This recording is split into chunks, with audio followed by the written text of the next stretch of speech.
Nizamabad district నుంచి ఉన్నాను. ఇది సంగం తాండాలో తీజ్ పండుగ జరుపుకుంటున్నాము. ఎవ్రీ ఇయర్ జరుపుకుంటాము. ఎవ్రీ ఇయర్ ఎందుకు జరుపుకుంటామంటే మంచిగా ఊరు ఉండాలి, అందరు బాగుండాలి, వర్షాలు కురవాలి, దాని పరంగా తీజ్ పండుగ జరుపుకుంటాం. ఇది 9 రోజులు జరుపుకుంటాము. 9 రోజులు ఎందుకంటే నమస్కారం, నా పేరు సరిత. మేము సంగం తాండా నస్లాబాద్ మండలం కామారెడ్డి డిస్ట్రిక్ట్ నుంచి మాట్లాడుతున్నాము. మేము ఇప్పుడు మా తీజ్ పండుగ ఈరోజు జరుపుకుంటున్నాము మా సంగం తాండాలో. ఈ తీజ్ పండుగని మేము 9 రోజుల పాటు ఆడపిల్లలు అందరూ ఉపవాసం ఉంటూ మాంసాహారం తీసుకోకుండా ఓన్లీ ఆకుకూరలు తింటూ తీజ్ పండుగని నిర్వహించుకుంటాము.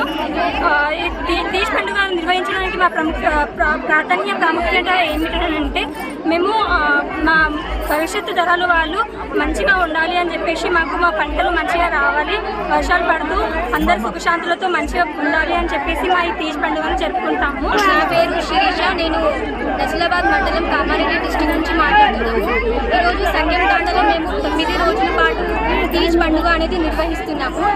ముందుగా మేము తీజ్ పండుగ అనేది అందరికీ శుభం జరగాలని నిర్వహిస్తున్నాము. తీజ్ పండుగ అనేది బంజారాలో చాలా ఫేమస్ పండుగ ఇది.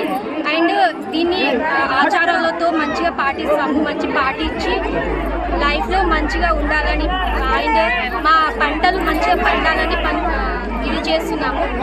అండ్ మేము ఆడపిల్ల నుంచి స్త్రీ స్థాయికి వెళ్ళే వరకు మాతో వచ్చే భర్తలకు మాకు మంచి భర్త దొరకాలని, అందులో మంచి ఊరు మొత్తం బాగుండాలని కోరుకుంటూ ఈ తీజ్ పండుగ అనేది నిర్వహిస్తాము.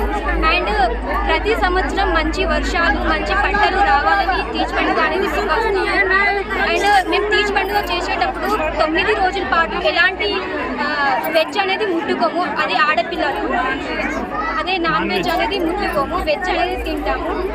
అండ్ 9 రోజుల పాటు ఆడపిల్లలు ఉపవాసం ఉంటారు. మాది సంగం గ్రామం, నస్లాబాద్ మండలం, కామారెడ్డి డిస్ట్రిక్ట్.